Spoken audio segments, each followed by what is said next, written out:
Aku mengira rumah ini aman. Sampai nenek suamiku yang lumpuh berbisik meminta balas dendam. Dan aku sadar, kejahatan itu tinggal satu atap denganku. Sebelum mulai ceritanya, komen dulu kalian dari kota atau negara mana. Aku pengen tahu. Jangan lupa like, subscribe, dan aktifkan lonceng, supaya channel ini makin berkembang. Pagi selalu datang lebih cepat di rumah itu, seolah dinding-dindingnya tidak memberi ruang bagi Dina untuk berlama-lama dalam tidur. Ia bangun sebelum alarm berbunyi, duduk di tepi ranjang dengan punggung menghadap Andre. Nafas suaminya terdengar teratur. Terlalu tenang untuk sebuah rumah yang setiap sudutnya menyimpan ketegangan tak terucap. Dina menatap lantai, merasakan dinginnya ubin menembus telapak kaki, lalu berdiri tanpa suara. Di dapur, ia menyiapkan sarapan dengan gerakan otomatis. Wajan dipanaskan, nasi diaduk perlahan, air mendidih dibiarkan tanpa penutup. Semua dilakukan tanpa benar-benar dipikirkan.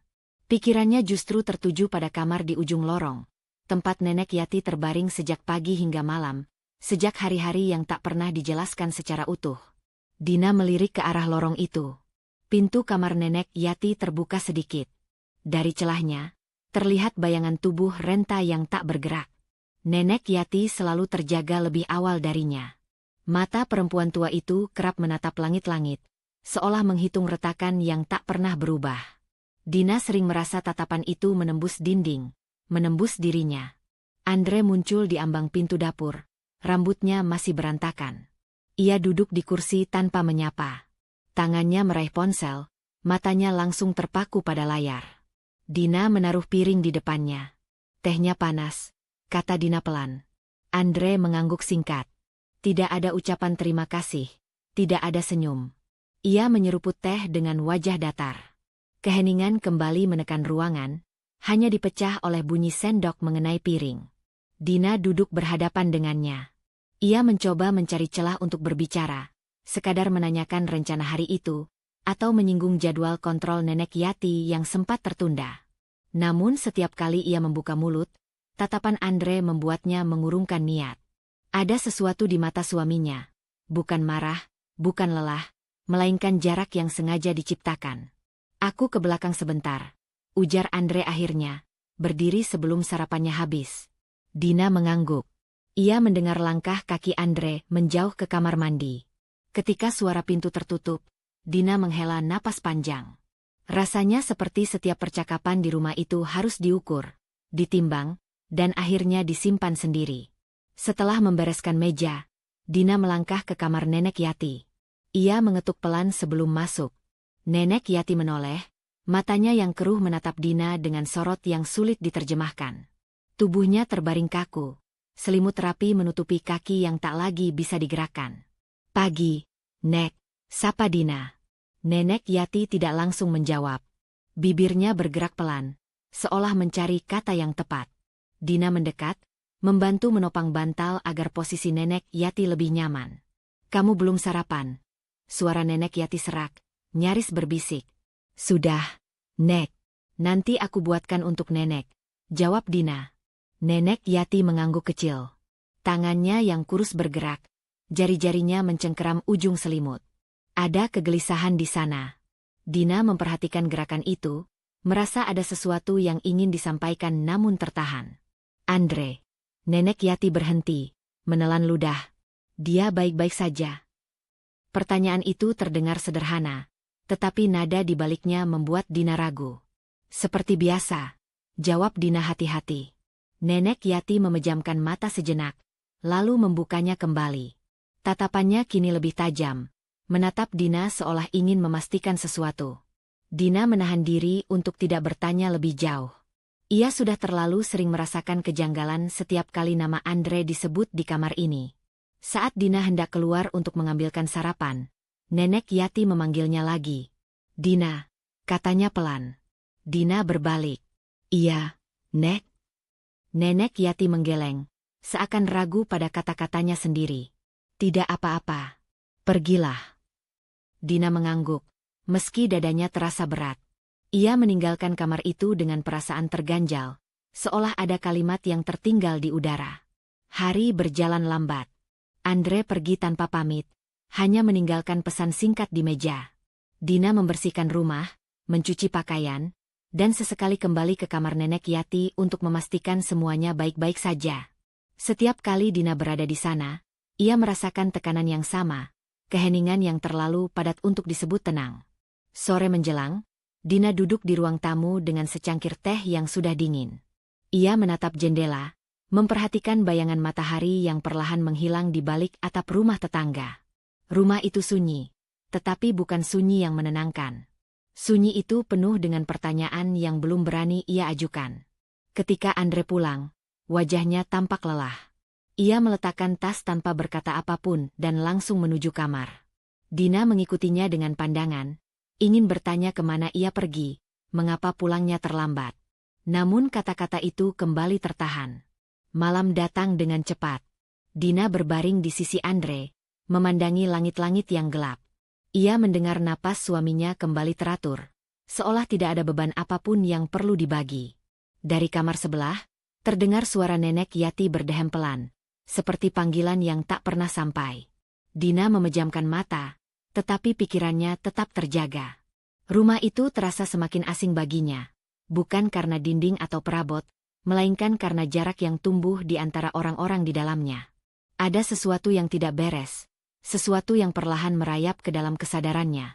Dan untuk pertama kalinya sejak menikah, Dina bertanya pada dirinya sendiri, apakah rumah ini benar-benar tempatnya pulang, atau hanya ruang sementara yang menyimpan rahasia yang belum siap ia hadapi. Dina terjaga sebelum fajar, bukan karena suara atau cahaya, melainkan oleh perasaan tertekan yang menetap di dadanya sejak malam. Ia bangkit perlahan agar tidak mengganggu Andre, lalu duduk sejenak di tepi ranjang. Bayangan pertanyaan semalam kembali muncul, tentang rumah yang terasa menjauh, tentang jarak yang tak pernah dibicarakan. Dina menarik napas panjang dan berdiri. Ia menuju dapur, menyiapkan air hangat, lalu berjalan ke kamar Nenek Yati. Ketukan pelan tak segera dibalas. Dina mendorong pintu sedikit dan mendapati Nenek Yati terjaga. Matanya terbuka, tatapannya menunggu. "Pagi, Nek," kata Dina. Nenek Yati mengangguk tipis.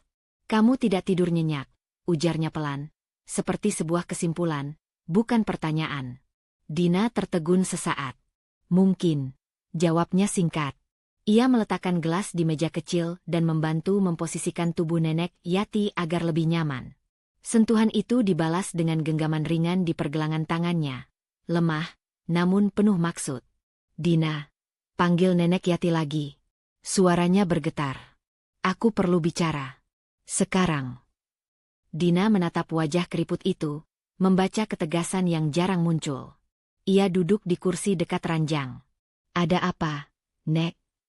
Nenek Yati menelan ludah. Matanya bergerak ke pintu, memastikan tertutup. "Aku tidak punya banyak waktu," katanya lirih. "Dan aku tidak bisa lagi menyimpan ini." Dina merasakan jantungnya berdetak lebih cepat. "Tentang apa?" "Balas dendam," ucap Nenek Yati, satu kata yang jatuh berat di udara. Dina terpaku. "Nek? Bantu aku," lanjut Nenek Yati, nadanya mendesak. "Aku ingin kamu membantuku membalas apa yang sudah dilakukan kepadaku." Dina berdiri setengah, refleks menolak. "Aku tidak mengerti. Balas dendam pada siapa?" Nenek Yati menarik napas dengan susah payah. "Pada Andre." Nama itu membuat Dina membeku. "Itu tidak masuk akal," katanya cepat, lebih kepada dirinya sendiri. "Andre, dia cucu nenek." "Justru itu," jawab Nenek Yati, matanya basah. "Karena dia cucuku." Dina menggeleng, mencoba menyusun kata yang tepat. "Nenek sedang lelah. Kita bisa bicara nanti." "Jangan menghindar," potong Nenek Yati. Tangannya mengencang di pergelangan Dina. "Dengar aku.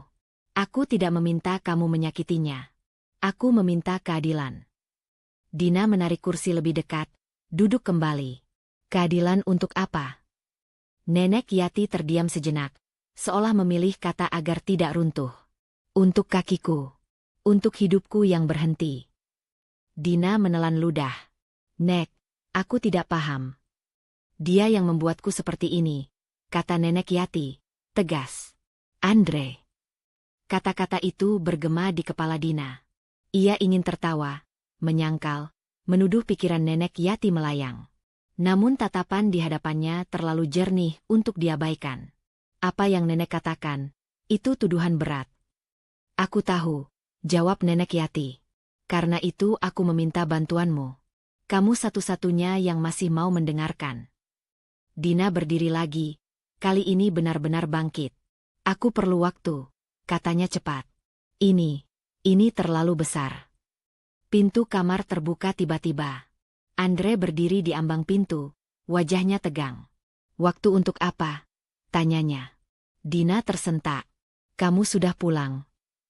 Andre melangkah masuk tanpa menjawab. Tatapannya berpindah dari Dina ke Nenek Yati. Kenapa pintu tertutup? Nenek Yati menatap langit-langit. Diam. Dina menjawab, kami bicara. Tentang apa? Andre mendekat. Suaranya dingin.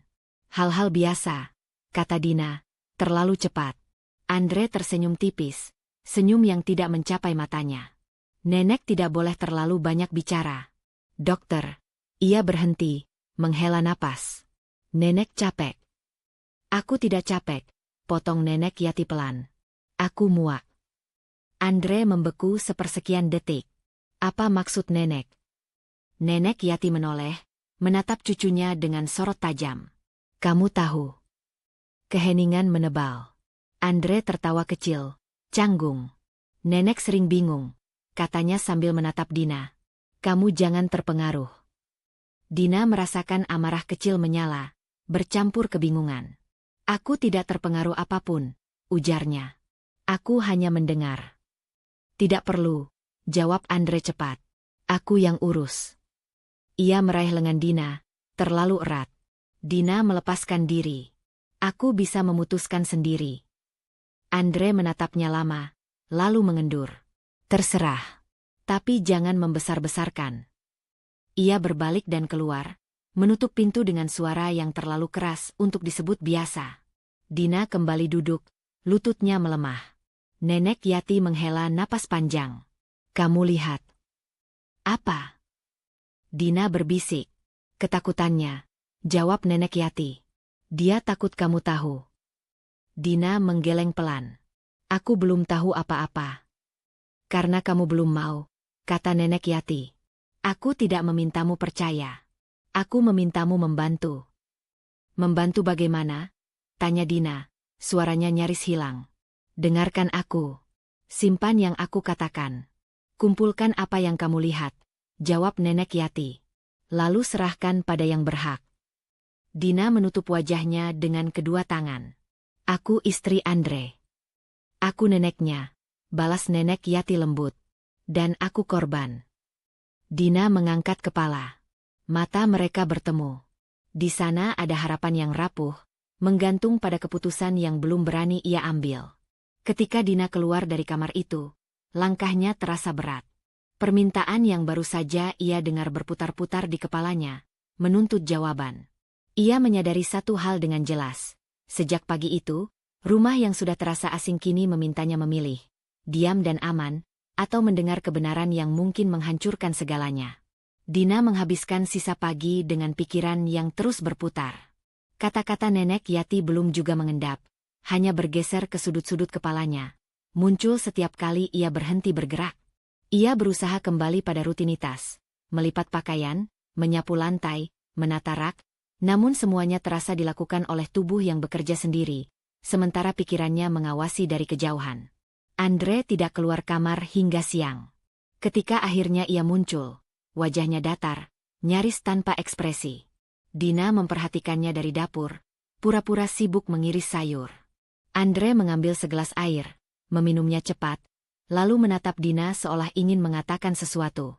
Namun yang keluar hanya, kamu ke kamar nenek lagi. Dina mengangguk. Sebentar.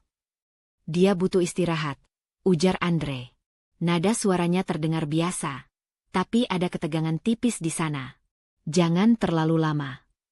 Dina menahan diri untuk tidak menjawab. Ia hanya mengangguk dan kembali pada pekerjaannya. Dalam hati, ia mencatat, bukan apa yang dikatakan Andre, melainkan apa yang dihindarinya. Setelah Andre kembali ke kamar, Dina membawa makanan ke Nenek Yati. Ia membuka pintu perlahan. Nenek Yati menatapnya, lalu menggeser pandangan ke pintu, memastikan tertutup. Tidak ada kata-kata besar, hanya keheningan yang terasa syarat. "Kamu baik-baik saja?" tanya Dina, berusaha terdengar wajar. Nenek Yati mengangguk kecil. "Kamu belum bicara dengannya lagi?" "Tidak," jawab Dina jujur. "Aku belum tahu harus bagaimana." Nenek Yati tidak mendesak. Ia hanya menghela napas, tangannya meraba selimut, lalu berhenti. "Perhatikan," katanya singkat. "Itu saja." Dina mengernyit. "Perhatikan apa?" "Yang berubah," jawab Nenek Yati. "Dan yang tidak pernah berubah."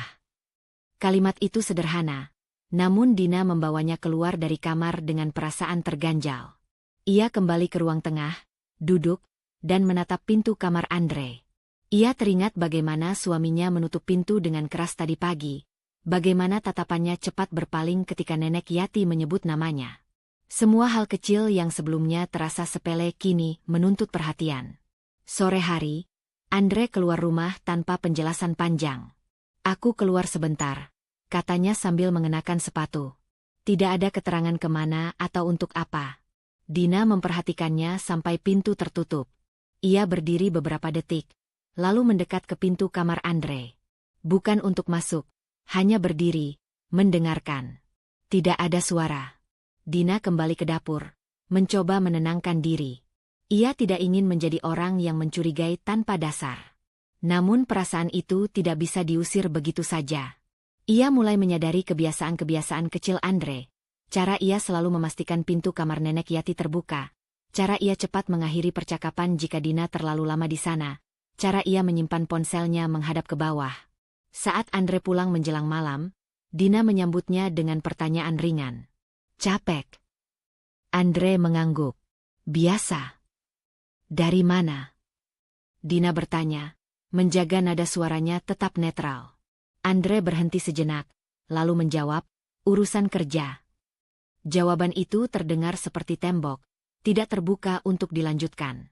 Dina tidak bertanya lagi. Ia mencatat jeda sebelum jawaban itu keluar. Malam itu, Dina kembali ke kamar Nenek Yati untuk memastikan obatnya diminum. Ia menutup pintu, lalu duduk di kursi kecil. Nenek Yati menatapnya lama, seolah membaca sesuatu di wajah Dina. "Kamu melihatnya?" kata Nenek Yati akhirnya. "Melihat apa?" Dina bertanya, meski ia tahu maksudnya. "Keraguannya," jawab Nenek Yati. "Dia tidak setenang yang dia pura-pura." Dina menghela napas. "Aku tidak tahu harus percaya pada apa." "Jangan percaya," balas Nenek Yati. "Perhatikan saja." Dina terdiam. Ia membantu Nenek Yati minum, lalu membereskan meja kecil. Saat hendak pergi, Nenek Yati berkata lagi, lebih pelan, "Ada hal-hal yang disembunyikan orang bukan karena ingin rapi, tapi karena takut berantakan." Kalimat itu mengikuti Dina hingga ke kamar. Andre sudah berbaring, punggungnya menghadap Dina. Ia tidak menoleh saat Dina masuk. Keheningan kembali menyelimuti ruangan. Dina berbaring di sisi lain, memandangi langit-langit yang gelap. Ia menyadari perubahan dalam dirinya. Bukan keberanian atau kemarahan, melainkan kewaspadaan. Setiap suara, setiap gerakan kecil Andre kini terasa memiliki bobot. Ia mulai bertanya-tanya bukan tentang apa yang Andre lakukan, melainkan tentang apa yang ia hindari untuk dibicarakan. Dina memejamkan mata, mencoba tidur. Namun pikirannya tetap terjaga, menelusuri potongan-potongan kecil yang belum menyatu. Benih kecurigaan itu tidak lagi bisa diabaikan. Ia tumbuh pelan, menyebar, dan membuat Dina sadar bahwa ketenangan yang ia rasakan selama ini mungkin hanya ilusi yang rapuh. Dina terjaga dengan perasaan menggantung yang belum juga turun menjadi keputusan. Ia tidak menunggu pagi sepenuhnya. Cahaya masih pucat ketika ia beranjak dari ranjang. Andre terbangun setengah, bergumam tak jelas, lalu kembali diam. Dina melangkah pelan ke kamar Nenek Yati, membawa segelas air hangat dan obat. Pintu terbuka. Nenek Yati menatapnya seolah sudah menunggu. Tatapan itu tidak meminta, tidak mendesak, hanya mengundang. "Kamu ingin bercerita?" kata Dina, lebih sebagai pernyataan daripada pertanyaan. Nenek Yati mengangguk. Tidak semuanya. Aku tidak kuat. Ia menarik napas pendek. Hanya potongannya. Dina duduk. Aku mendengar. Nenek Yati memejamkan mata sejenak, lalu membukanya. Hari itu, katanya pelan, Andre pulang lebih awal. Dina menahan diri untuk tidak bereaksi. Ia membiarkan keheningan bekerja. Dia bilang ada urusan yang dibatalkan. Lanjut Nenek Yati. Nada suaranya tidak seperti biasa. Terlalu cepat. Dina mengangguk tipis. Andre memang sering pulang tanpa cerita, tapi selalu dengan wajah yang sama, tenang, tertutup. Lalu, kami bertengkar, ujar Nenek Yati. Bukan besar. Kata-kata pendek. Aku bilang aku tahu. Tahu apa? Dina bertanya. Nenek Yati menggeleng, kerut di dahinya mengeras. Itu yang terpotong. Aku tahu ada sesuatu, tapi sebelum aku mengucapkannya, ia berhenti.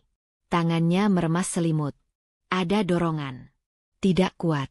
Bukan jatuh karena kakiku. Dina menelan ludah. Siapa yang mendorong? Nenek Yati membuka mata, menatap Dina lurus. Dia ada di ruangan. Dina merasakan dada mengencang.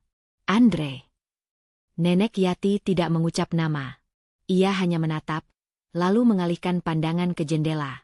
Aku ingat bunyi. Barang jatuh. Lalu sakit yang membuatku tak bisa berteriak. Dina menarik napas dalam-dalam. Andre bilang. Ia berhenti, memilih kata.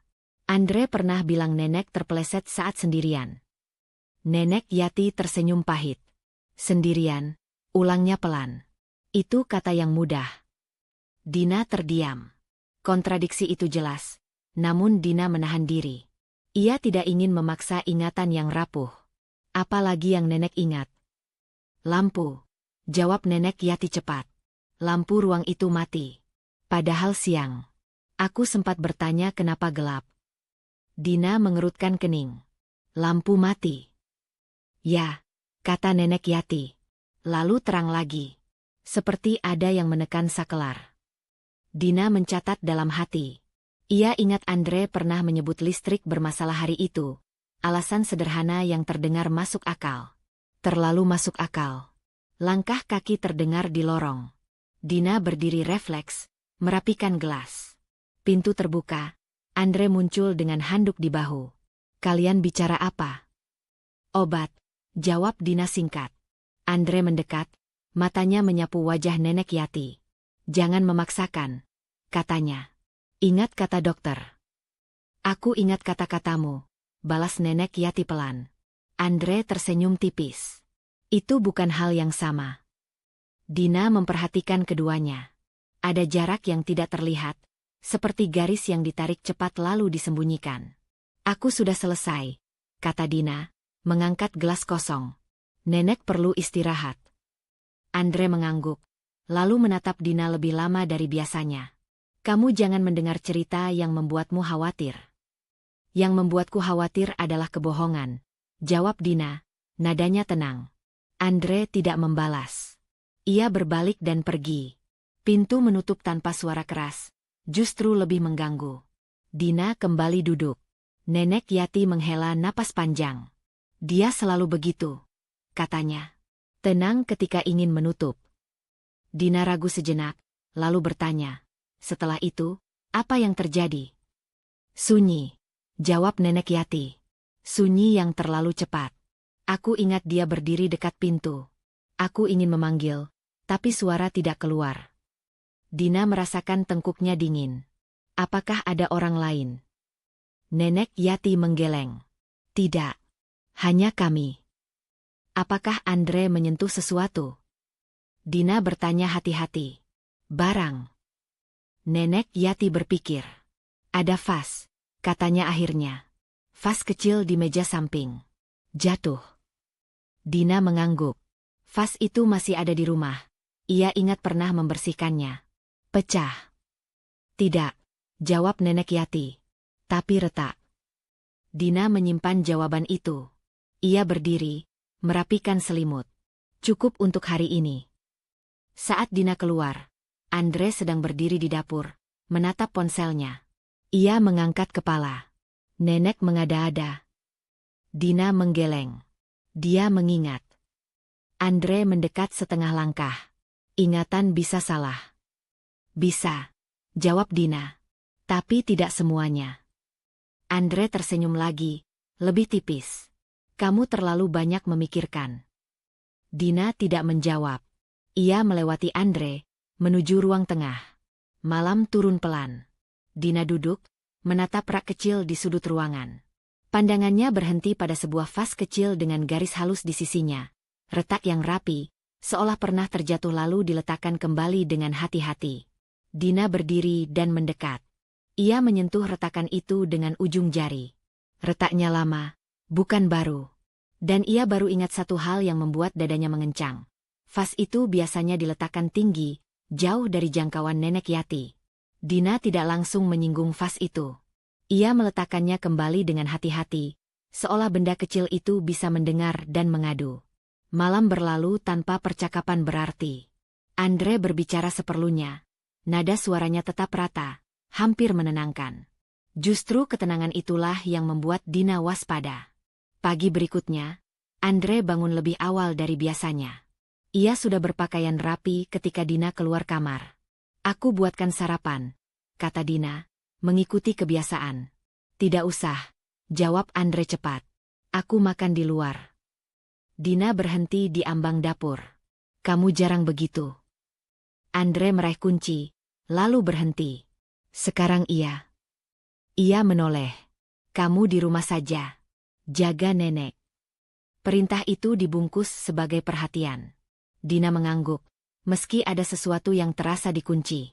Setelah Andre pergi, Dina ke kamar Nenek Yati. Ia membantu membersihkan dan mengganti sprei. Nenek Yati memperhatikan tanpa banyak bicara. Ketika Dina hendak keluar, Nenek Yati berkata pelan, dia menyusun ulang. Menyusun ulang apa? Dina bertanya. Jadwalmu, jawab Nenek Yati. Waktumu. Dina tersenyum tipis. Mungkin dia hanya khawatir. Nenek Yati menatapnya lama. Kekhawatiran yang tidak memberi pilihan.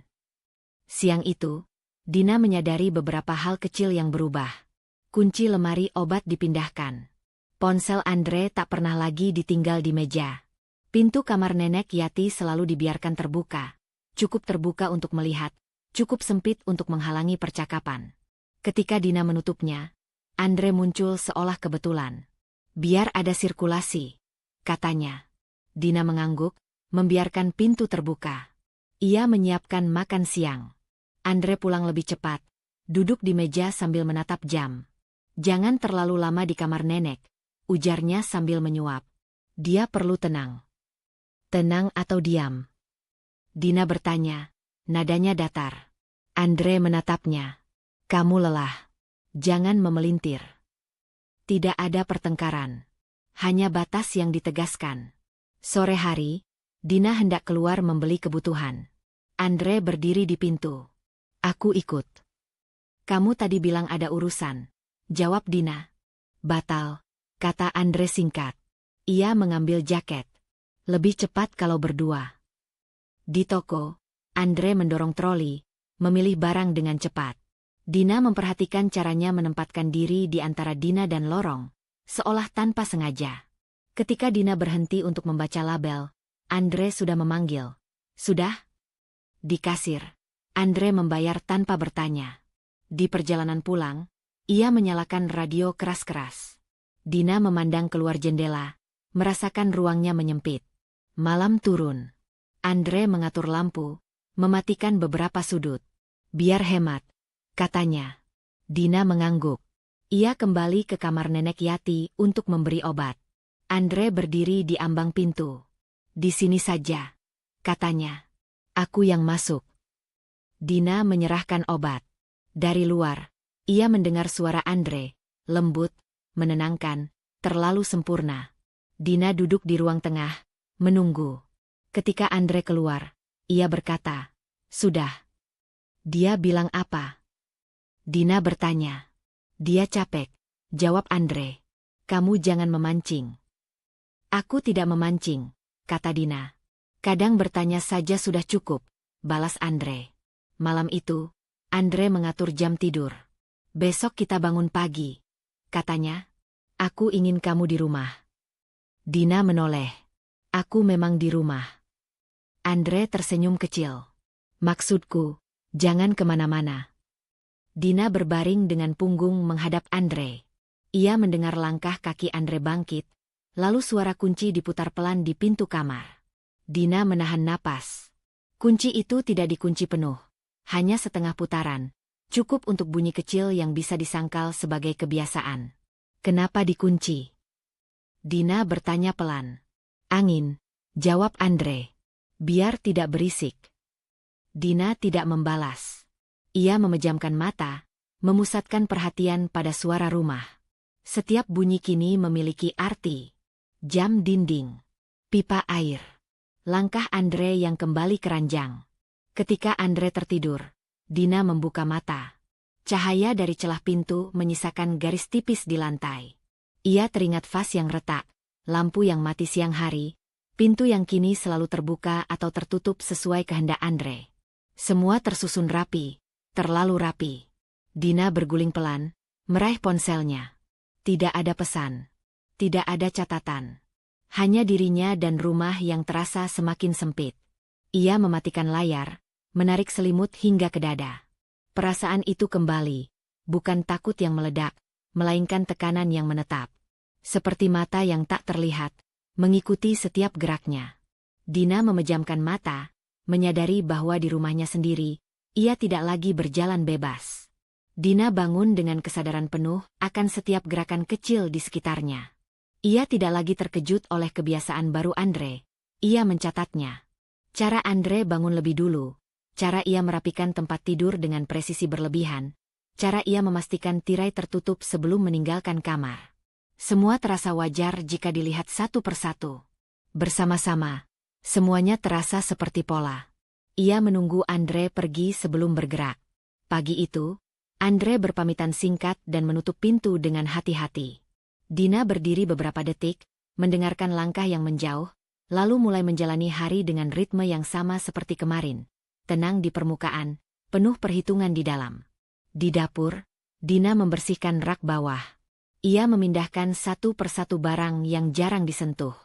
Ketika tangannya meraih kotak kecil di sudut, ia berhenti.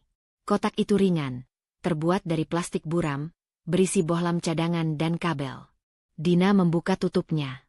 Ada satu bohlam yang tampak berbeda, lebih baru, permukaannya masih bening, tidak seperti yang lain yang kusam. Ia mengingat kata-kata Nenek Yati tentang lampu yang mati lalu menyala kembali. Dina menutup kotak itu tanpa mengambil apapun, namun catatan kecil terbuat di kepalanya. Ia melanjutkan ke ruang tengah. Vas kecil di rak sudut kembali menarik perhatiannya. Dina tidak menyentuhnya kali ini.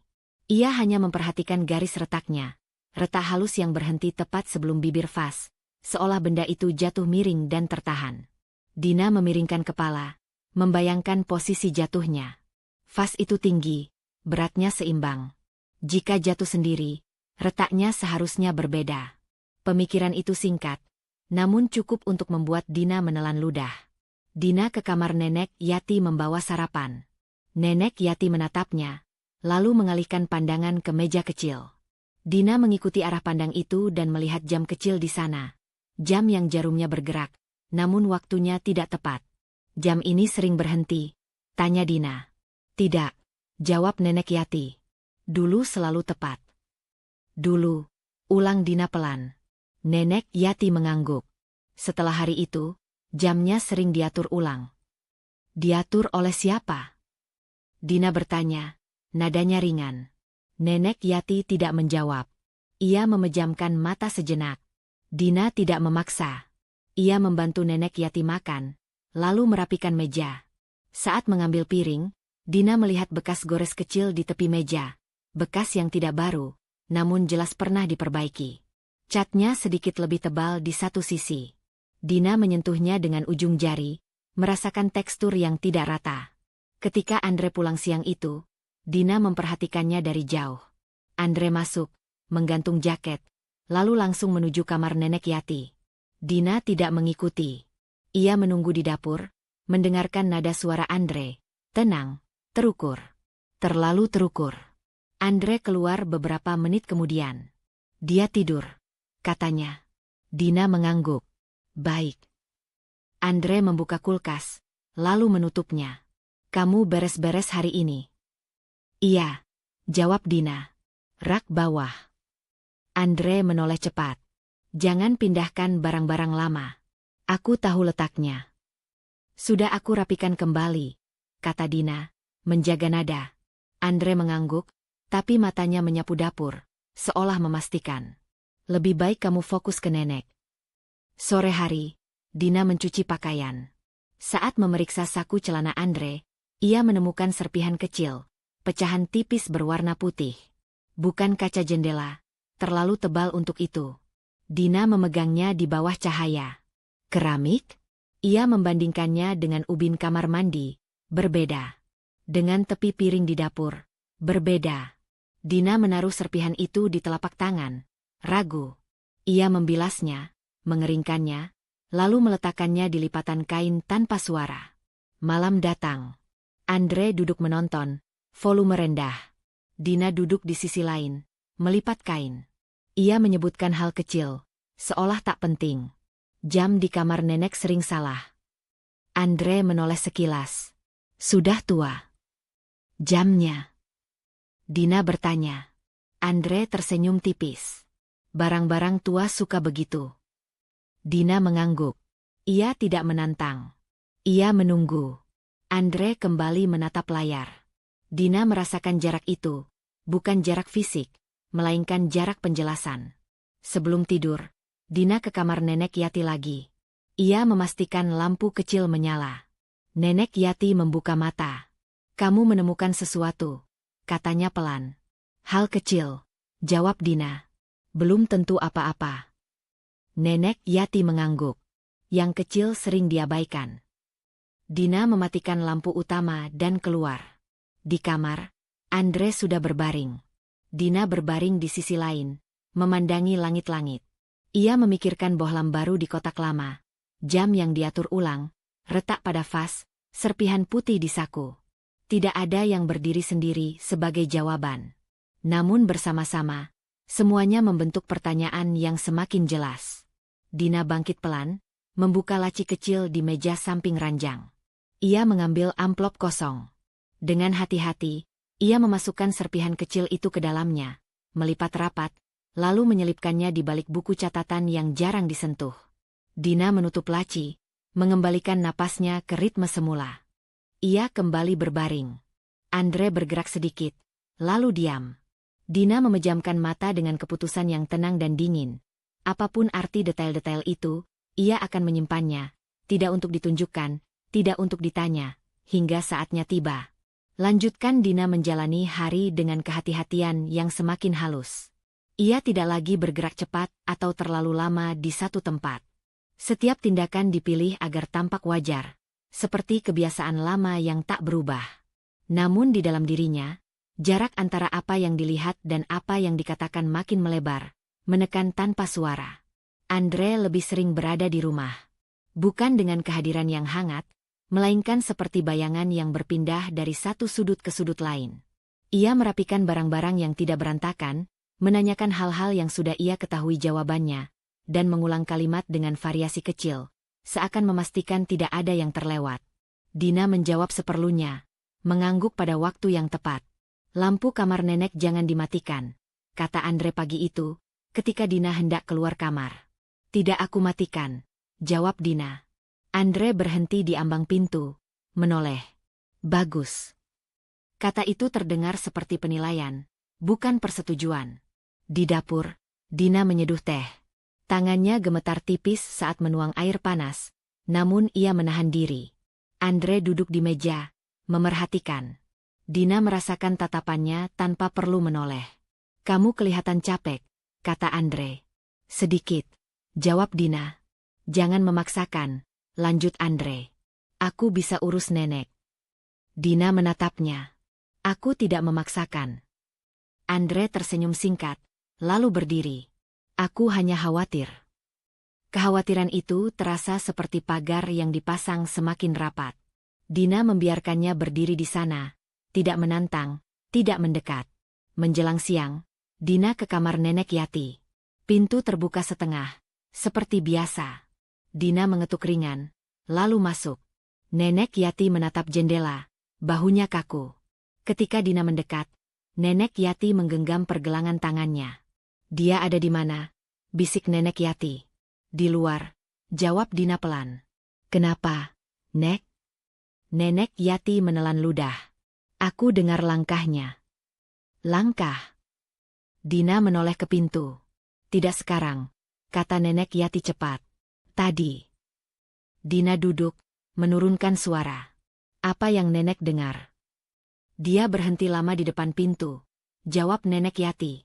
"Tidak masuk. Tidak pergi." Dina mengangguk. Ia teringat kebiasaan Andre berdiri sejenak sebelum masuk ruangan, seperti memastikan suasana. Mungkin dia hanya memastikan. "Dia memastikan aku diam," balas Nenek Yati. Kata-katanya keluar tanpa emosi. Justru itu yang membuat Dina merinding. Dina membantu Nenek Yati minum. Tangannya lembut, gerakannya terukur. "Nenek jangan bicara terlalu banyak," katanya, memilih kata dengan hati-hati. "Istirahat." Nenek Yati menatapnya, mata keruhnya memantulkan kecemasan yang tertahan. "Aku mencoba." Ketika Dina keluar, Andre sudah menunggu di lorong. "Dia bicara apa?" "Hal kecil," jawab Dina. "Obatnya." Andre mengangguk, namun tatapannya menajam. "Kamu lama." "Ada yang tumpah," kata Dina, singkat. Andre tidak bertanya lebih lanjut. Ia melangkah pergi, tetapi Dina merasakan sisa kecurigaan yang tertinggal di udara. Sore itu, hujan turun tipis. Andre menutup jendela satu persatu, mengunci dengan teliti. Dina memperhatikannya dari kursi. "Cuacanya tidak terlalu buruk," kata Dina. "Angin," jawab Andre. "Bisa bikin pintu berisik." Dina mengangguk. Ia menyadari Andre memeriksa saklar lampu, memastikan semua menyala sesuai urutan. Ketika Dina berdiri untuk mematikan lampu di sudut, Andre berkata cepat, "Biarkan." "Kenapa?" "Lebih terang," jawab Andre. "Biar kelihatan." Kata terakhir itu jatuh pelan namun berat. Malam datang dengan ketegangan yang mengendap. Andre duduk di ruang tengah, tidak menonton apapun, hanya menatap layar hitam. Dina melipat kain, tangannya berhenti ketika Andre berbicara. "Kamu akhir-akhir ini berbeda," kata Andre. "Berbeda bagaimana?" Dina bertanya. "Lebih diam," jawab Andre. "Biasanya kamu banyak tanya." Dina tersenyum tipis. "Mungkin aku belajar." Andre menoleh. "Belajar apa?" "Menjaga rumah tetap tenang," jawab Dina. Andre memandangi Dina lebih lama dari biasanya. Ada momen singkat, seperti jeda napas, di mana Dina merasa Andre hampir mengatakan sesuatu yang seharusnya tidak keluar. Namun Andre mengalihkan pandangan. "Bagus." Malam semakin larut. Dina ke kamar Nenek Yati untuk terakhir kali. Pintu terbuka sedikit. Nenek Yati tampak gelisah, jari-jarinya meremas selimut. Dina duduk di sisi ranjang. "Nek," bisik Dina. "Aku di sini." Nenek Yati menoleh, matanya basah. "Dia tahu," katanya cepat. "Aku merasa dia tahu." "Tahu apa?" Dina bertanya. "Bahwa aku tidak lupa," jawab Nenek Yati. Nafasnya pendek. "Bahwa aku ingat potongannya." Dina menggenggam tangan Nenek Yati. "Tidak apa-apa. Aku di sini." Nenek Yati menggeleng pelan. "Aku tidak takut mati," katanya. "Aku takut kalau kamu ikut terseret." Dina menahan napas. "Aku berhati-hati."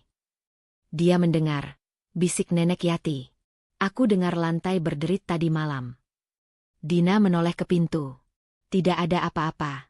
Namun perasaan diawasi itu kembali, lebih dekat. "Istirahat, Nek," kata Dina lembut. Nenek Yati memejamkan mata, lalu membukanya lagi dengan tiba-tiba. Tangannya mencengkeram lengan Dina. "Jika sesuatu terjadi," katanya terbata, "jangan percaya ketenangannya." Dina ingin bertanya, ingin menenangkan, namun langkah kaki terdengar di lorong. Andre berhenti tepat di luar pintu. Dina berdiri, merapikan selimut, dan membuka pintu. Andre menatap mereka berdua. Sudah malam, katanya. Nenek harus tidur. Dina mengangguk dan keluar. Andre masuk, menutup pintu perlahan. Dina berdiri di lorong, mendengarkan.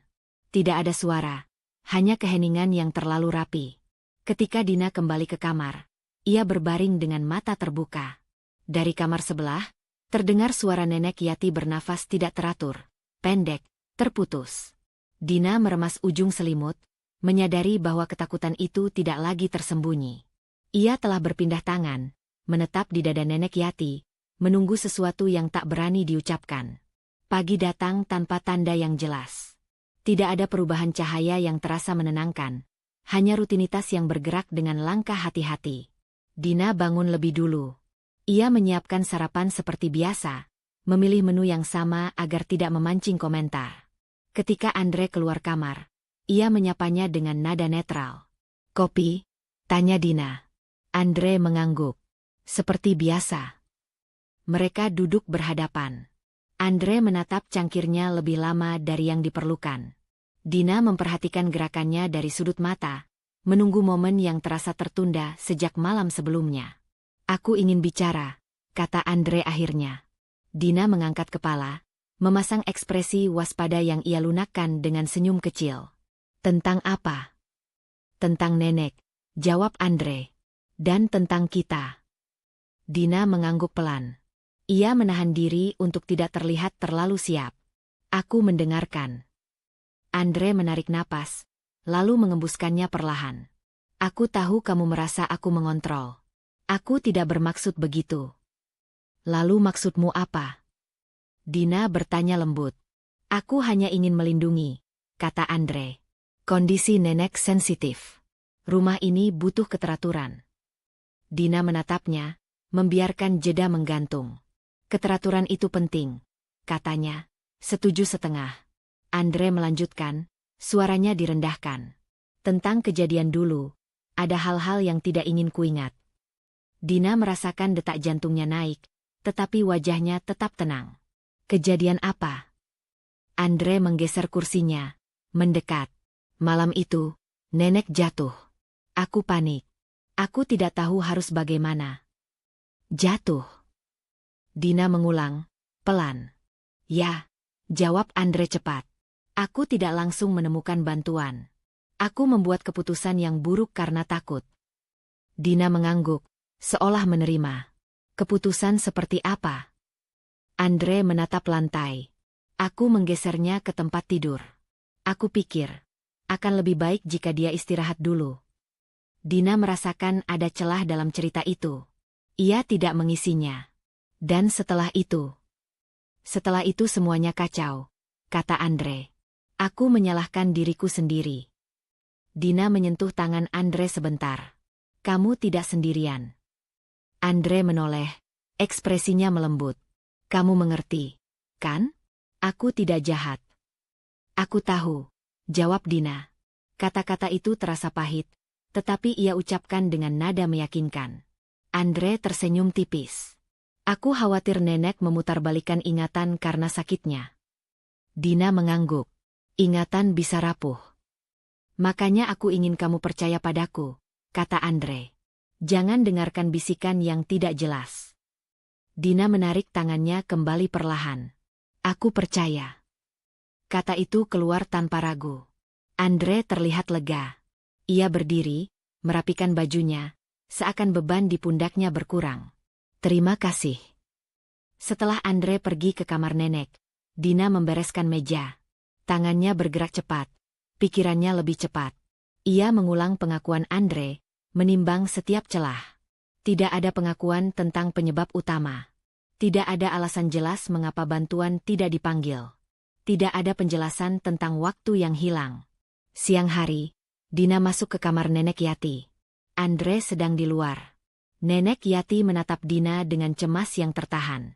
"Dia bicara," bisik nenek Yati. "Sedikit," jawab Dina. "Katanya itu kecelakaan." Nenek Yati menutup mata, lalu membuka kembali. Dia memilih kata. Katanya. Selalu memilih. Dina duduk lebih dekat. Aku berpura-pura percaya. Nenek Yati menggenggam tangan Dina. Hati-hati. Aku tahu, kata Dina. Aku akan berhenti bertanya langsung. Nenek Yati mengangguk pelan. Dia lebih longgar jika merasa aman. Dina menyadari itu juga. Andre menjadi lebih ramah sore itu. Ia membiarkan Dina mengatur jadwal, bahkan menawarkan bantuan kecil. Kelonggaran itu terasa dibuat-buat, seperti tali yang diberi ruang agar pemiliknya lengah. Malam menjelang. Andre duduk di sofa, membaca sesuatu di ponsel. Dina duduk di dekatnya, menyandarkan kepala sebentar. Andre menepuk bahunya. Kita baik-baik saja, katanya. Ya, jawab Dina. Kita baik-baik saja. Di balik kata itu, Dina menyusun langkah. Ia akan mengamati tanpa bertanya, mencatat tanpa menyimpan apapun di tempat yang mudah ditemukan. Ia akan membiarkan Andre merasa unggul, merasa dipercaya, agar kebiasaannya kembali terbuka. Ketika lampu dipadamkan, Dina berbaring dengan mata terpejam. Di kepalanya, pengakuan setengah hati itu berputar, membentuk peta kecil. Ada bagian yang sengaja dikaburkan, dan di sanalah ia akan mulai. Pagi itu Dina bangun dengan kesadaran yang berbeda. Tidak ada ledakan emosi, tidak ada keberanian mendadak yang dramatis. Hanya ketenangan yang mengeras pelan-pelan, seperti tanah basah yang mengering setelah hujan panjang. Ia bangkit dari ranjang dengan gerakan hati-hati, memastikan napasnya stabil sebelum membuka pintu. Andre sudah terjaga. Ia berdiri di dapur, membelakangi Dina, menata barang-barang dengan ketelitian yang khas. Dina memperhatikannya sejenak, lalu melangkah masuk. Kamu tidur nyenyak? Tanya Andre tanpa menoleh. Cukup, jawab Dina. Andre mengangguk. Bagus. Kata itu kembali terdengar seperti penilaian. Dina menyadarinya, namun kali ini ia tidak bereaksi. Ia menuang air minum untuk dirinya sendiri, lalu duduk. Tidak ada keinginan untuk menguji, tidak ada dorongan untuk mengorek. Yang ada hanya keputusan kecil. Tidak lagi menelan semuanya sendirian. Setelah sarapan, Dina ke kamar Nenek Yati. Seperti biasa, ia mengetuk pelan. Nenek Yati menatapnya dengan mata yang lebih waspada dari biasanya. Dia bicara lagi? Tanya Nenek Yati lirih. Tidak banyak, jawab Dina. Tapi aku mendengarkan. Nenek Yati mengangguk. Mendengarkan lebih berbahaya bagi orang seperti dia. Dina duduk di kursi dekat ranjang. Aku tidak akan diam, katanya. Tenang. Nenek Yati menatapnya lama. Kamu harus sabar. Aku tahu, jawab Dina. Aku tidak akan gegabah. Kata-kata itu juga ia ucapkan pada dirinya sendiri. Dina mulai mengubah kebiasaan kecil. Ia mencatat jam dengan lebih teliti, mengingat urutan peristiwa tanpa menuliskannya. Ia memilih waktu-waktu ketika Andre lengah untuk berada dekat Nenek Yati, bukan untuk bertanya, melainkan untuk mendengar. Siang hari, Andre mengajak Dina membereskan gudang kecil di belakang. Dina mengikutinya, menjaga wajahnya tetap netral. Andre membuka kotak-kotak lama, memindahkan barang dengan cepat. Tidak perlu disimpan, kata Andre, meletakkan beberapa benda ke sudut. Dina mengangguk. Terserah kamu. Andre berhenti sejenak, menoleh. Kamu berubah. Berubah. Dina bertanya. Lebih mudah, jawab Andre. Tidak banyak tanya. Dina tersenyum kecil. Aku belajar. Andre terlihat puas. Ia kembali bekerja. Dina memperhatikan cara Andre menghindari satu kotak tertentu, memindahkannya tanpa membuka. Dina tidak menatap terlalu lama. Ia menyimpan detail itu dalam ingatan, bukan untuk sekarang. Sore itu, Dina duduk di ruang tengah bersama Nenek Yati. Andre berada di kamar, pintu tertutup. Nenek Yati memegang tangan Dina, jari-jarinya dingin. Aku tidak bisa bicara lama, kata Nenek Yati. Tapi aku ingin kamu tahu, aku tidak berhayal. Aku percaya, jawab Dina tanpa ragu. Nenek Yati menghela napas, lega sekaligus takut. Kebenaran tidak selalu ingin didengar. Aku siap, kata Dina. Ia tidak tahu sepenuhnya apa artinya siap, tetapi kata itu terasa benar. Malam tiba. Andre kembali menjadi lebih ramah, lebih ringan. Dina menyadari pola itu. Setiap kali ia terlihat patuh, Andre melonggarkan kendali. Dina menerima keramahan itu tanpa membalas berlebihan. Ia menjaga jarak yang aman. Ketika Andre tertidur, Dina menatap langit-langit. Ia memikirkan hidup yang ia jalani selama ini, rumah yang terasa asing, keheningan yang dipaksakan. Ia menyadari bahwa diamnya selama ini bukan kehati-hatian, melainkan ketakutan yang dibungkus pengertian. Ia menggeser posisi, merapikan selimut. Keputusan itu kembali muncul. Lebih jelas, ia akan berpihak pada kebenaran, meski langkahnya kecil dan lambat. Ia tidak lagi menunggu izin untuk peduli. Dina memejamkan mata dengan napas teratur. Di dalam dirinya, tekad itu mengeras, tidak lagi rapuh. Ia tidak tahu bagaimana atau kapan, tetapi ia tahu kemana ia berdiri. Hari berjalan seperti biasanya, dan justru itu yang Dina manfaatkan. Ia membiarkan ritme lama berlanjut, jam bangun yang sama, urutan pekerjaan yang sama, bahkan intonasi suara yang sama ketika menjawab Andre. Tidak ada perubahan mencolok, hanya pergeseran kecil yang tidak terlihat dari luar. Andre terlihat lebih santai akhir-akhir ini. Ia menepuk meja dengan jari ketika menunggu kopi, bersenandung pelan saat merapikan rak. Dina mencatatnya sebagai tanda. Rasa aman Andre tumbuh dari keyakinan bahwa kendali masih di tangannya. Dina menjaga keyakinan itu tetap utuh. Di kamar Nenek Yati, Dina lebih banyak diam. Ia duduk, menyuapi, merapikan bantal. Ketika Nenek Yati ingin bicara, Dina menggeleng pelan, memberi isyarat agar menunggu. Bukan karena takut, melainkan karena waktu. Dina belajar bahwa kebenaran yang disimpan terlalu cepat bisa pecah di tangan yang salah. Sore itu, Andre mengajak Dina berjalan sebentar ke halaman. Udara lembab, tanah masih basah. Andre menunjuk sudut-sudut kecil yang ingin ia rapikan, berbicara tentang rencana sederhana. Dina mendengarkan, sesekali mengangguk. "Kamu kelihatan lebih tenang," kata Andre. "Mungkin karena aku berhenti melawan hal-hal kecil," jawab Dina. Andre tersenyum. "Itu dewasa." Dina menunduk, menyembunyikan senyum tipis yang tidak ingin ia perlihatkan. Ia tahu betul, yang berhenti melawan hal-hal kecil adalah orang yang sedang mengumpulkan tenaga untuk hal yang lebih besar. Malam hari, Dina membantu Andre menata kembali beberapa barang. Ia mengikuti arah yang Andre tentukan, menaruh benda-benda di tempat yang diminta. Ketika Andre berpaling, Dina mengingat posisi setiap benda, apa yang dipindah, apa yang ditinggalkan.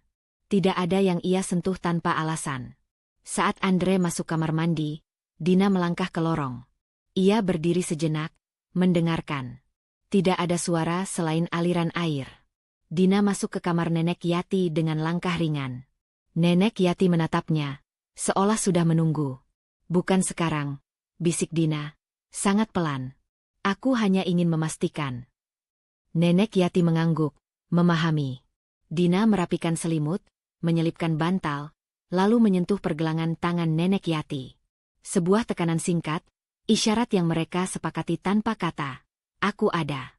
Kembali ke ruang tengah, Dina duduk dan menatap jam. Ia menyadari satu hal penting. Waktu-waktu tertentu selalu sama. Jam tertentu Andre selalu ke kamar mandi lebih lama. Jam tertentu ia lebih sibuk dengan pikirannya sendiri. Pola-pola kecil itu bukan kebetulan. Dina menyusunnya di kepalanya, seperti potongan peta yang mulai bertemu tepiannya. Hari berikutnya, Dina meminta izin sederhana. "Aku ingin bereskan lemari kecil di ruang belakang. Isinya campur." Andre menoleh sekilas. "Tidak perlu. Nanti saja." "Tidak lama," kata Dina, ringan. "Biar rapi." Andre mengangkat bahu. "Baik. Tapi aku ikut." Dina mengangguk tanpa ragu. Ia tidak berharap kebebasan penuh. Yang ia perlukan hanyalah melihat bagaimana Andre bereaksi terhadap niatnya. Ketika mereka mulai, Andre berdiri terlalu dekat. Tangannya cepat menutup satu laci sebelum Dina membukanya. "Yang itu nanti," kata Andre. Dina tidak bertanya. "Baik." Ia mencatatnya. Ada wilayah yang Andre lindungi tanpa alasan jelas. Dina menyingkir, memilih laci lain. Andre tampak lega. Dina menyimpan reaksi itu. Siang menjelang, Andre pergi sebentar keluar rumah. Dina tidak bergerak cepat. Ia menunggu beberapa menit, memastikan langkah kaki benar-benar menjauh. Lalu ia berdiri, berjalan dengan tenang, bukan tergesa. Ia membuka jendela sedikit, membiarkan cahaya masuk, agar semua terlihat biasa. Di kamar Nenek Yati, Dina duduk dan berbicara tentang hal-hal ringan. Tentang cuaca, tentang makanan. Ia menunggu sampai napas Nenek Yati teratur. Jika nanti aku bertanya hal kecil, kata Dina pelan, jawab dengan ya atau tidak. Nenek Yati mengangguk, matanya berkaca-kaca. Kapan? Bukan sekarang, jawab Dina. Aku belum siap. Ketika Andre kembali, Dina sudah di dapur. Ia menyambutnya seperti biasa. Andre tidak curiga.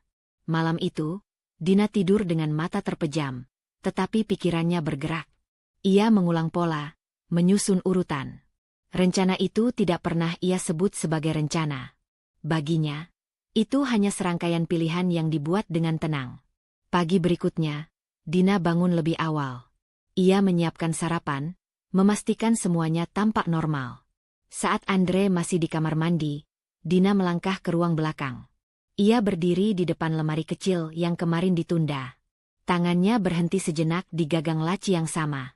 Ia menarik napas, memastikan waktunya tepat. Lalu, dengan gerakan pelan dan terukur, Dina membuka laci itu untuk pertama kalinya. Hari berjalan seperti biasanya, dan justru itu yang Dina manfaatkan.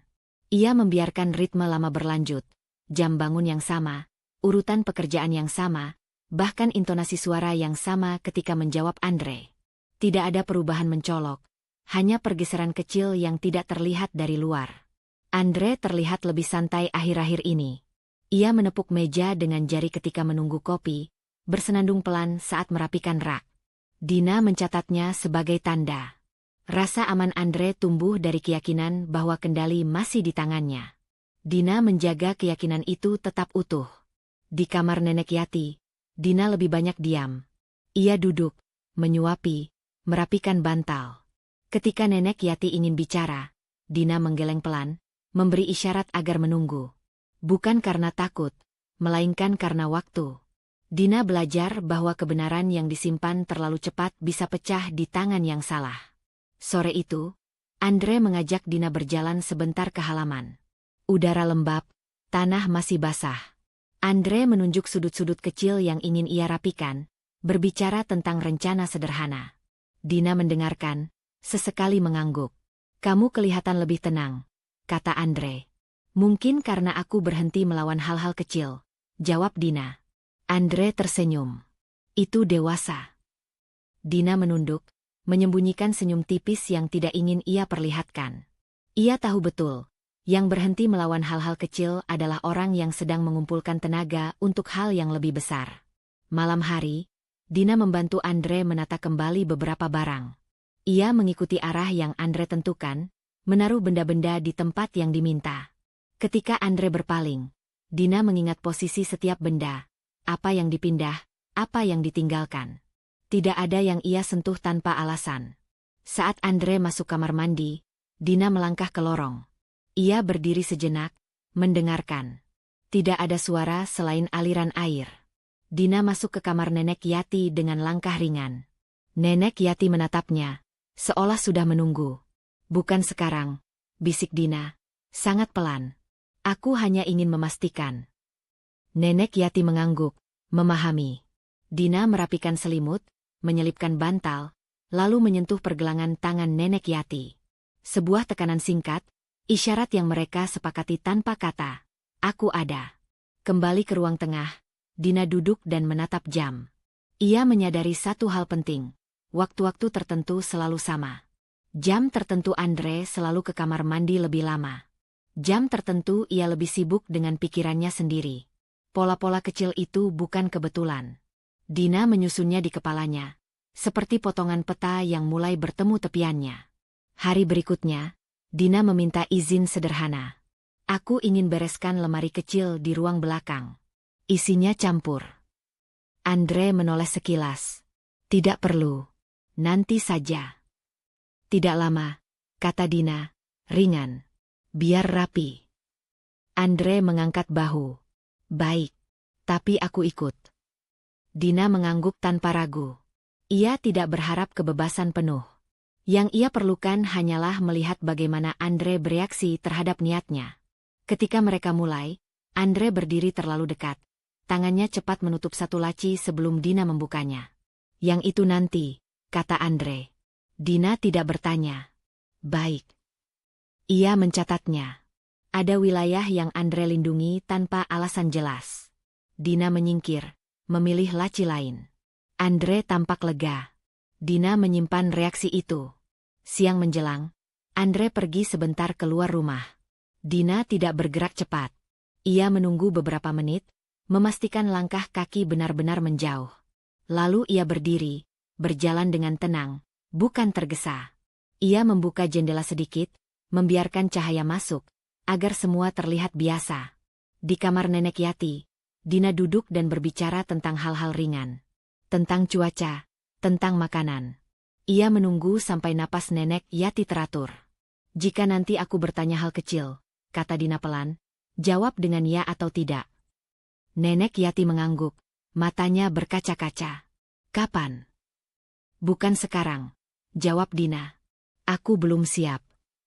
Ketika Andre kembali, Dina sudah di dapur. Ia menyambutnya seperti biasa. Andre tidak curiga. Malam itu, Dina tidur dengan mata terpejam, tetapi pikirannya bergerak. Ia mengulang pola, menyusun urutan. Rencana itu tidak pernah ia sebut sebagai rencana. Baginya, itu hanya serangkaian pilihan yang dibuat dengan tenang. Pagi berikutnya, Dina bangun lebih awal. Ia menyiapkan sarapan, memastikan semuanya tampak normal. Saat Andre masih di kamar mandi, Dina melangkah ke ruang belakang. Ia berdiri di depan lemari kecil yang kemarin ditunda. Tangannya berhenti sejenak di gagang laci yang sama. Ia menarik napas, memastikan waktunya tepat. Lalu, dengan gerakan pelan dan terukur, Dina membuka laci itu untuk pertama kalinya. Laci itu tidak berderit ketika ditarik. Dina menganggapnya pertanda baik, atau justru peringatan. Di dalamnya tidak ada sesuatu yang dramatis. Tidak ada benda tajam atau kertas dengan tulisan mencolok. Hanya tumpukan kain lama, sebuah kotak kecil tanpa label, dan beberapa barang yang disusun terlalu rapi untuk sesuatu yang jarang dibuka. Dina tidak menyentuh apapun terlalu lama. Ia menggeser kain sedikit, cukup untuk melihat sisi kotak. Kotak itu terkunci. Dina mengembalikan kain seperti semula, menutup laci dengan gerakan yang sama tenangnya saat membukanya. Ia melangkah mundur tepat ketika suara pintu kamar mandi terbuka. Andre keluar, mengeringkan rambut dengan handuk. Matanya menyapu ruangan belakang, berhenti sejenak di lemari kecil. Dina berdiri di dapur, menuang air. "Kamu kesini?" tanya Andre. "Ambil gula," jawab Dina tanpa menoleh. Andre mendekat. Ia membuka lemari dapur, menutupnya, lalu membuka lagi. Gerakannya menjadi lebih cepat, seperti ingin memastikan sesuatu. Dina merasakan udara berubah. "Kamu yakin?" Andre bertanya. Dina menatapnya. "Yakin apa?" Andre berhenti. Ia menarik napas, lalu meletakkan handuk di kursi. "Tidak apa-apa." Hari itu Andre tidak banyak bicara. Namun tubuhnya bergerak tanpa henti. Ia memindahkan kursi sedikit, merapikan buku yang sudah rapi, memeriksa kunci pintu 2 kali. Dina memperhatikan dari jarak aman. Setiap tindakan Andre terasa seperti upaya menambal sesuatu yang mulai retak. Di kamar Nenek Yati, Dina duduk lebih lama. Nenek Yati menatap Dina dengan mata yang penuh tanya. "Dia gelisah," bisik Nenek Yati. "Aku tahu," jawab Dina. "Dia takut," lanjut Nenek Yati. Dina mengangguk. Ia tidak menyangkal. Ketakutan Andre kini tampak jelas dalam cara ia menghindari kontak mata, dalam caranya berdiri terlalu dekat ketika Dina melewati lorong. Sore itu, Andre menutup jendela lebih awal dari biasanya. Ia menggeser tirai dengan kasar, membuat ringnya beradu. Dina berada di ruang tengah, membaca tanpa benar-benar membaca. "Kamu jangan ke ruang belakang lagi," kata Andre tiba-tiba. Dina mengangkat kepala. Kenapa? Tidak perlu, jawab Andre singkat. Banyak barang lama. Aku hanya bereskan, kata Dina. Andre berjalan mendekat. Ia berdiri tepat di depan Dina, terlalu dekat. Aku bilang tidak perlu. Dina menatapnya, menjaga suara tetap rendah. Baik. Andre menahan pandangannya beberapa detik, lalu berbalik. Ia mengusap wajahnya, berjalan mondar-mandir. Dina menyadari satu hal penting. Andre tidak lagi menyembunyikan kegelisahannya. Ia mulai menunjukkan batas dengan terang. Malam turun dengan cepat. Andre tidak menyentuh makan malamnya. Ia duduk di sofa, jari-jarinya mengetuk lutut tanpa irama. Dina membersihkan piring, membiarkan suara air mengalir lebih lama agar keheningan tidak menekan. Kamu buka laci itu? Andre bertanya dari ruang tengah. Dina mematikan keran. Ia menoleh, berjalan mendekat. Laci yang mana? Yang di ruang belakang, kata Andre. Suaranya datar, tetapi matanya tajam. Dina menghela napas kecil. Tidak. Andre berdiri. Ia melangkah ke arah Dina, lalu berhenti. Tangannya mengepal, lalu terbuka. Ia mengatur napas, jelas berusaha mengendalikan diri. Kalau kamu butuh sesuatu, kata Andre pelan, bilang aku. Dina mengangguk. Aku tahu. Andre tidak menjawab. Ia berbalik, masuk ke kamar, menutup pintu lebih keras dari biasanya. Dina berdiri beberapa detik, merasakan getaran pintu itu di dadanya. Ini bukan ledakan, tetapi cukup untuk menunjukkan retakan. Di kamar Nenek Yati, Dina mendapati napas Nenek Yati pendek. Dina duduk, memegang tangannya. Dia mencium bau, kata Nenek Yati lirih. Belum, jawab Dina. Baru merasa. Nenek Yati menatap Dina, takut dan berharap bercampur. Hati-hati. Aku akan lebih pelan, kata Dina. Larut malam, Andre keluar kamar. Ia berjalan ke ruang belakang, membuka lemari kecil. Dina mengintip dari balik pintu, tidak bergerak. Andre membuka laci, mengaduk kain, memeriksa kotak terkunci. Ia menghela napas lega, sementara. Lalu ia menutup laci dengan keras, seolah marah pada benda mati. Pagi berikutnya, Andre bangun lebih awal dari Dina. Ketika Dina keluar kamar, ia mendapati beberapa barang berpindah tempat. Lemari kecil kini dikunci dengan gembok kecil yang sebelumnya tidak ada. Kamu pasang kunci? Tanya Dina, menjaga nada. Andre menatapnya lama. Untuk keamanan. Keamanan siapa? Dina bertanya. Andre mengangkat bahu. Rumah ini. Dina mengangguk. Ia tidak tersenyum. Kalau begitu, beri aku kuncinya. Biar aku juga merasa aman. Andre terdiam. Tangannya merogoh saku, lalu berhenti. Ia tidak mengeluarkan apapun. Tidak perlu, katanya akhirnya. Dina menatapnya, tenang namun tegas. Kalau aku tidak boleh merasa aman di rumahku sendiri, itu masalah. Andre menelan ludah. Ia melangkah mundur setengah langkah, lalu berhenti. Untuk pertama kalinya, jarak di antara mereka bukan pilihan Dina. Jangan mulai, kata Andre. Suaranya rendah dan tertekan. Dina berdiri tegak. Aku tidak mulai apapun. Aku hanya berhenti diam. Kata-kata itu menggantung di udara. Andre memalingkan wajah, rahangnya mengeras. Konflik itu kecil, tidak meledak, namun cukup untuk menandai bahwa kendali Andre tidak lagi utuh. Gembok kecil di lemari ruang belakang tidak membuat Dina berhenti berpikir. Justru menyederhanakan arah. Sesuatu yang dikunci tanpa penjelasan selalu punya cerita. Dina tidak mencoba membukanya. Ia menunggu. Menunggu kebiasaan Andre kembali berbicara dengan caranya sendiri. Hari-hari berikutnya berjalan dengan ketelitian yang meningkat. Andre semakin sering memeriksa pintu, semakin sering menata ulang barang yang tidak berubah. Dina mencatat waktu, bukan di kertas, melainkan di kepala. Jam berapa Andre meninggalkan ruangan, berapa lama ia menghilang, kapan ia terlihat paling gelisah. Polanya konsisten, dan konsistensi selalu meninggalkan jejak. Di kamar Nenek Yati, Dina memperlambat segalanya. Ia tidak lagi bertanya langsung. Ia membiarkan ingatan datang seperti air, tidak dipaksa. Satu siang, ketika matahari jatuh miring ke lantai, Nenek Yati menghela napas panjang. Ada bau, kata Nenek Yati tiba-tiba. Bau apa, Nek? Dina bertanya, tidak mencondongkan tubuhnya terlalu dekat. Pembersih lantai, jawab Nenek Yati. Bukan yang biasa. Dina mengangguk. Ia ingat Andre pernah mengganti cairan pembersih beberapa hari sebelum kejadian itu, katanya agar lantai tidak licin. Dina tidak menanggapi saat itu. Sekarang, detail itu berdiri sendiri, tidak memaksa, namun jelas. Sore lain, Nenek Yati berkata pelan, aku tidak jatuh di kamar. Dina menatapnya. Di mana? Di dekat tangga kecil, jawab Nenek Yati.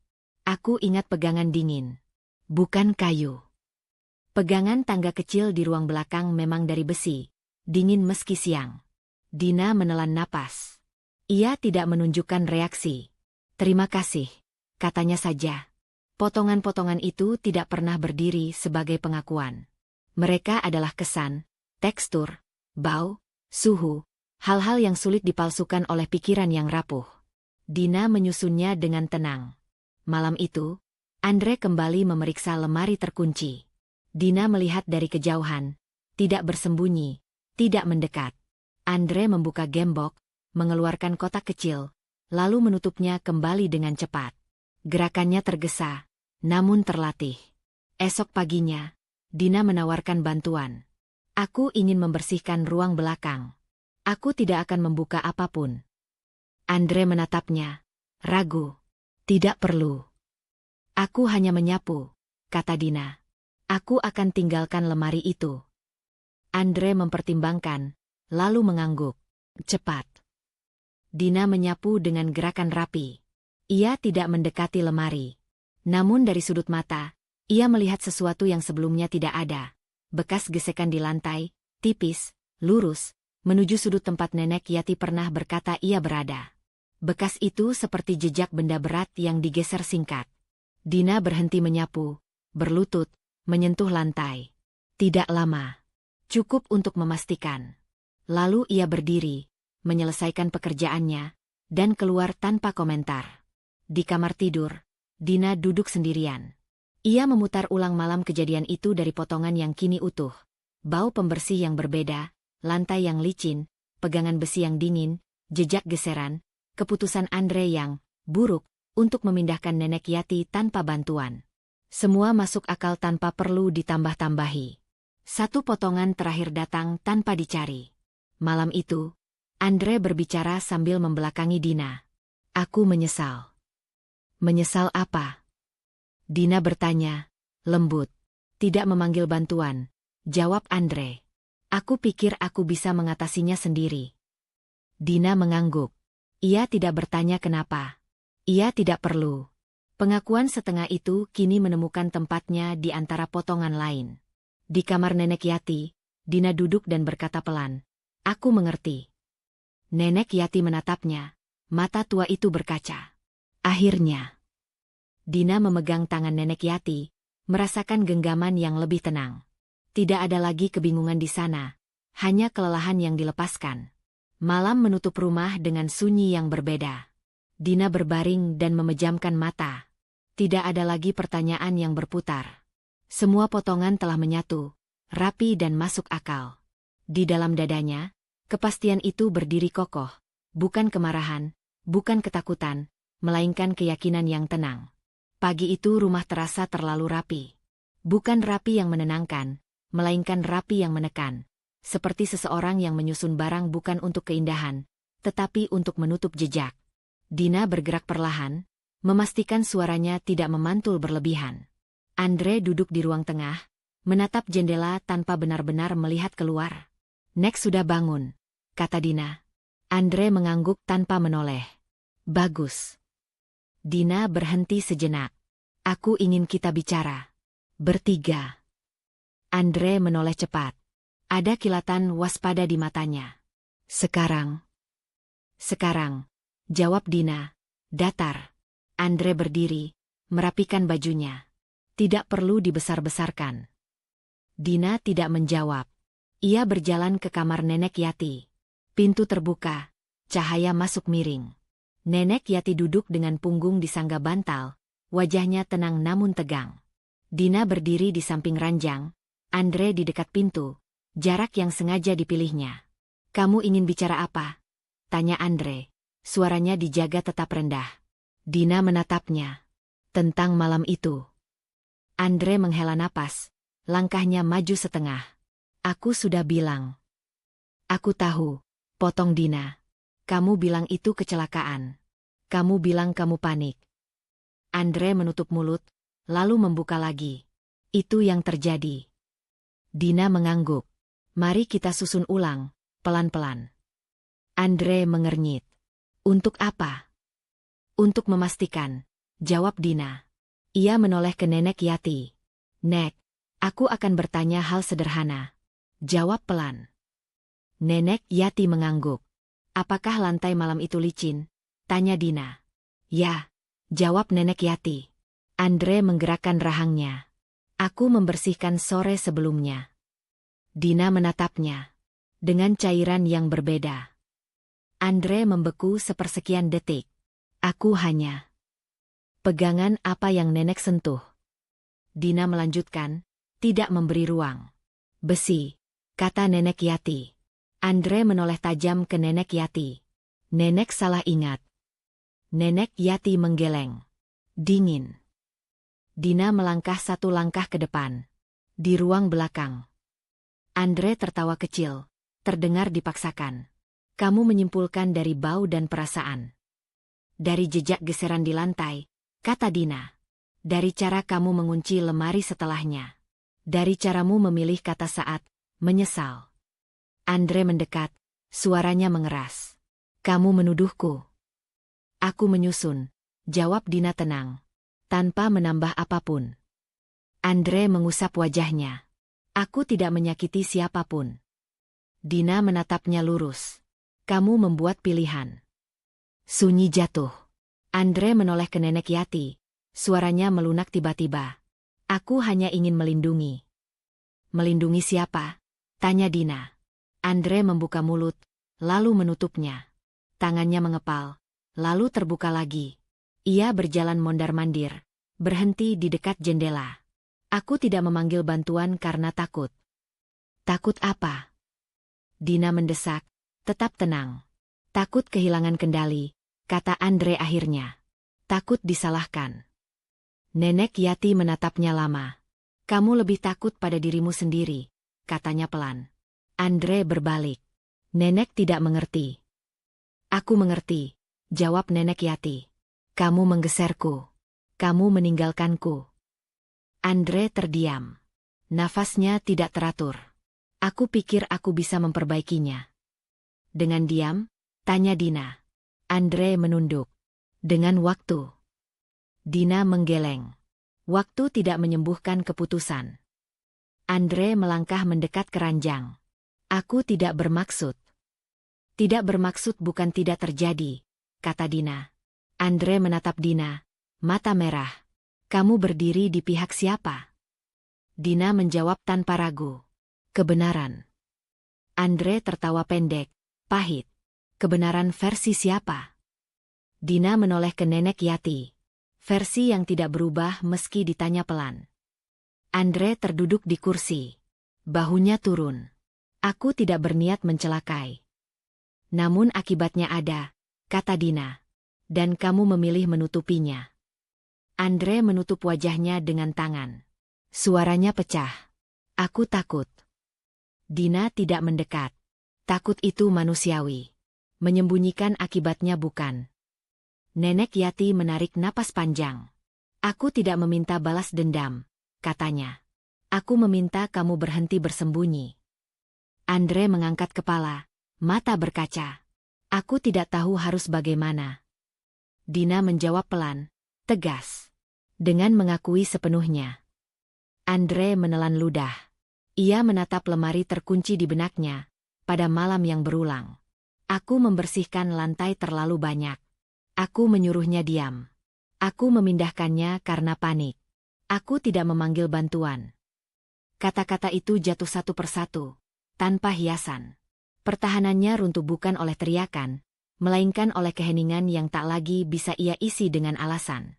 Nenek Yati memejamkan mata, air mata mengalir. Dina berdiri tegak, merasakan sesuatu selesai di dalam dirinya. Tidak ada lagi tempat bagi Andre untuk bersembunyi, bahkan dari dirinya sendiri. Keheningan setelah pengakuan itu tidak langsung pecah. Rumah seakan menahan napasnya sendiri. Andre duduk dengan bahu jatuh, tatapannya kosong. Nenek Yati memejamkan mata, bukan untuk lari, melainkan untuk menutup luka yang baru saja terbuka sepenuhnya. Dina berdiri di antara mereka, merasakan garis tipis yang kini memisahkan masa lalu dari apapun yang akan datang. Tidak ada teriakan. Tidak ada dorongan. Yang ada hanya kenyataan yang akhirnya berdiri tanpa penyangga. Aku akan keluar sebentar, kata Dina, pelan namun tegas. Andre mengangkat kepala. Kemana? Ke tempat yang seharusnya, jawab Dina. Andre tidak bertanya lagi. Ia tahu, dan ketahuan itu bukan lagi soal bukti, melainkan soal keberanian Dina memilih arah. Nenek Yati membuka mata dan menatap Dina. Ada rasa terima kasih yang tidak membutuhkan kata. Dina berjalan ke kamar, mengambil benda-benda kecil yang selama ini ia simpan di tempat paling aman. Ingatan yang ia rangkai rapi, detail yang ia yakini, dan ketenangan yang ia kumpulkan perlahan. Tidak ada amplop tebal, tidak ada drama. Hanya keputusan yang sudah matang. Ketika Dina keluar rumah, udara terasa berbeda. Langkahnya mantap, meski dadanya berat. Setiap meter yang ia tempuh adalah jarak yang ia ciptakan dari kehidupan yang pernah ia anggap rumah. Ia tidak menoleh ke belakang. Waktu berlalu tanpa rasa. Dina duduk, menunggu, menjawab seperlunya. Ia tidak menjelaskan dengan nada mendakwa. Ia menyampaikan apa yang ia tahu, apa yang ia saksikan, dan apa yang ia yakini. Tidak lebih, tidak kurang. Di sela-sela kalimatnya, Dina menjaga satu hal, martabat. Milik Nenek Yati, dan miliknya sendiri. Saat semua selesai, Dina keluar dengan langkah yang lebih ringan dan hati yang lebih kosong. Kelegaan itu datang. Ya, seperti napas yang akhirnya sampai ke dasar paru-paru. Namun bersamanya, ada kehilangan yang tak bisa dipungkiri.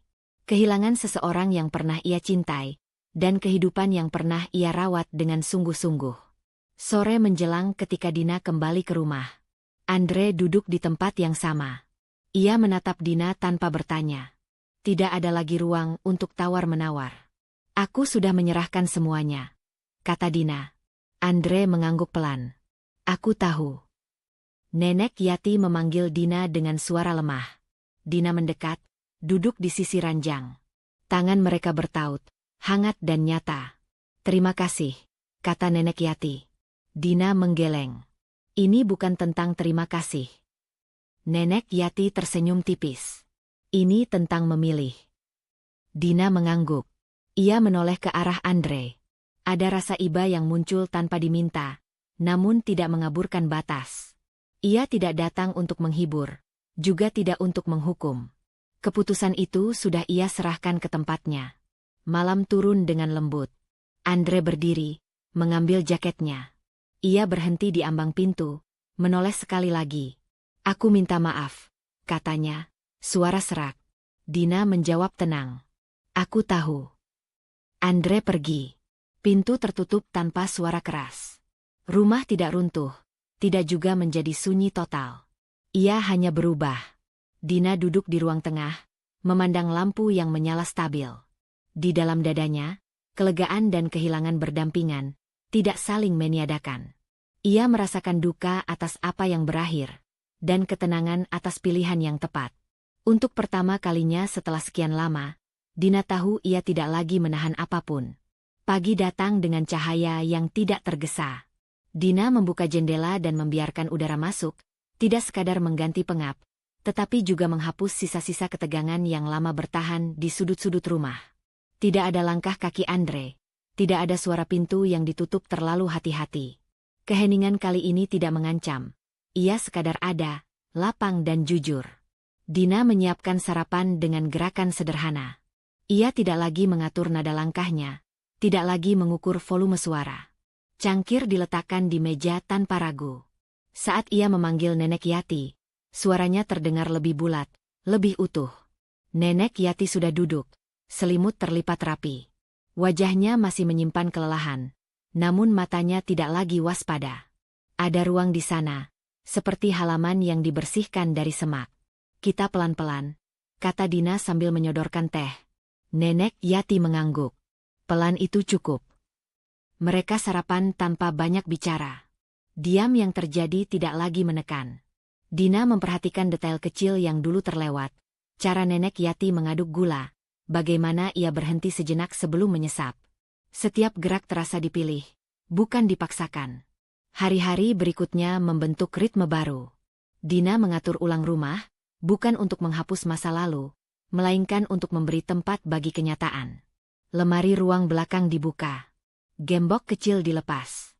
Dina menyisihkan barang yang tidak lagi perlu, menyimpan yang masih berguna. Kotak kecil itu tidak ia sentuh lama.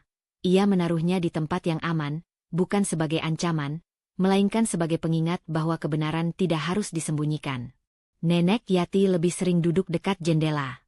Dina menemani, kadang membaca, kadang hanya hadir. Ingatan datang dan pergi tanpa dipanggil.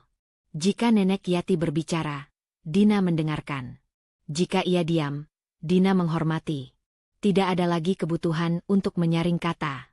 Suatu sore, Nenek Yati berkata pelan, "Aku merasa rumah ini berubah." "Bagian mana?" Dina bertanya.